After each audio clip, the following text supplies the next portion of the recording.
Demostraciones geométricas para principiantes.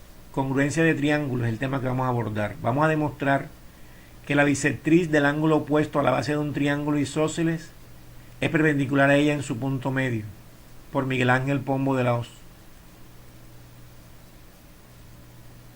Ante la ausencia de un camino único para realizar problemas y hacer demostraciones en matemáticas, damos algunas sugerencias que pueden ser útiles al instante de enfrentar alguna situación de ellas en geometría. Primero, reconocer la información conocida, o sea, la hipótesis. Segundo, identificar qué se desea demostrar, la tesis. Observar en algún dibujo asociado con la situación qué información podemos extraer de él.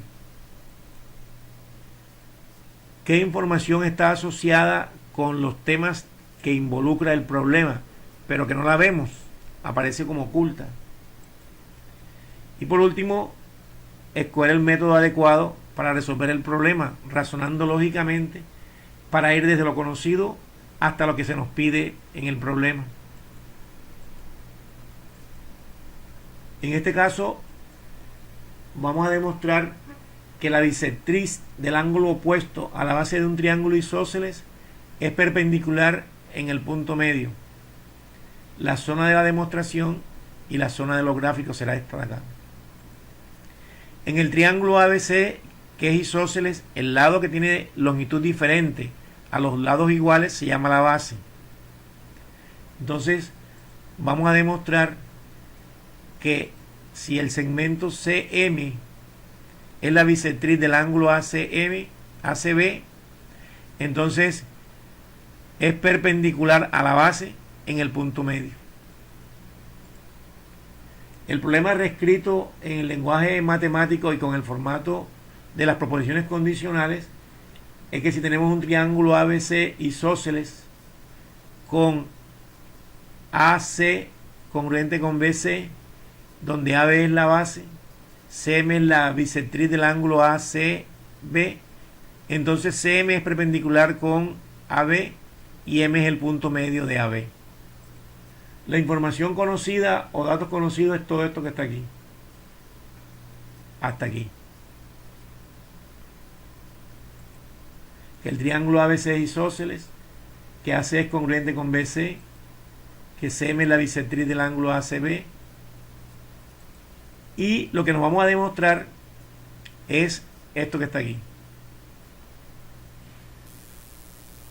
Que CM es perpendicular con AB y que M es el punto medio de AB. La información que vamos a utilizar para la demostración es el concepto de bisectriz,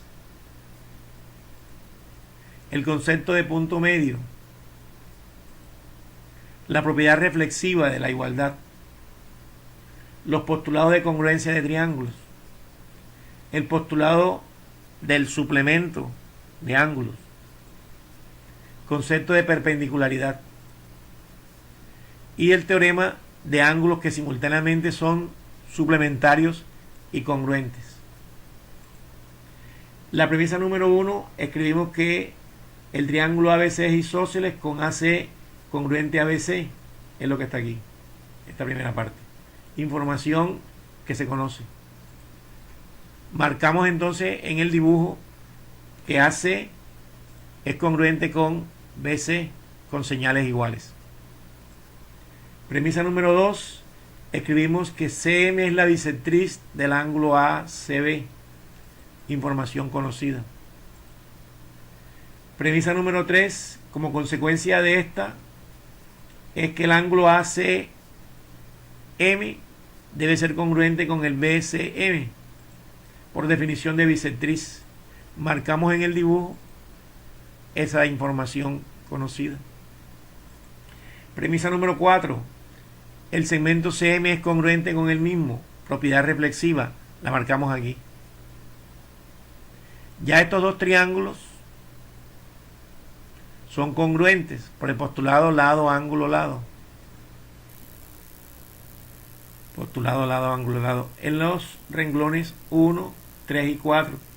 tenemos el lado, el ángulo y el lado. Ahora, consecuencia de esa congruencia, yo puedo escribir que el segmento AM es congruente con el MB. Por partes correspondientes en triángulos congruentes deben ser congruentes. Si AM es congruente con MB, eso significa que M es el punto medio de AB por la definición de punto medio en el renglón 6. Y ya tendríamos una parte de la demostración. En el renglón 8 o premisa 8, escribimos que el ángulo AMC, este ángulo de aquí, con el BMC, con este de acá, deben ser congruentes, también por partes correspondientes en triángulos que son congruentes. En la premisa número 9, escribo que este ángulo AMC es suplementario con el ángulo BMC. Por formar un par lineal, entonces existe el postulado del suplemento, que todo par lineal son suplementarios. Si tengo dos ángulos que son suplementarios y son congruentes, cada uno de ellos debe ser un ángulo recto. Este ángulo debe ser recto. Por el teorema que dice que los ángulos que son suplementarios y congruentes deben ser ángulos rectos. Si este ángulo aquí es recto, significa que el segmento CM debe ser perpendicular con AB por la definición de perpendicular. Con los renglones 7 y 11 se termina la demostración. Para visualizar la congruencia entre estos dos triángulos, voy a separar uno de ellos, lo voy a girar o a voltear y luego lo voy a superponer. Ya está girado y ahora lo voy a superponer. Como los dos triángulos coinciden, quiere decir que los dos triángulos son congruentes.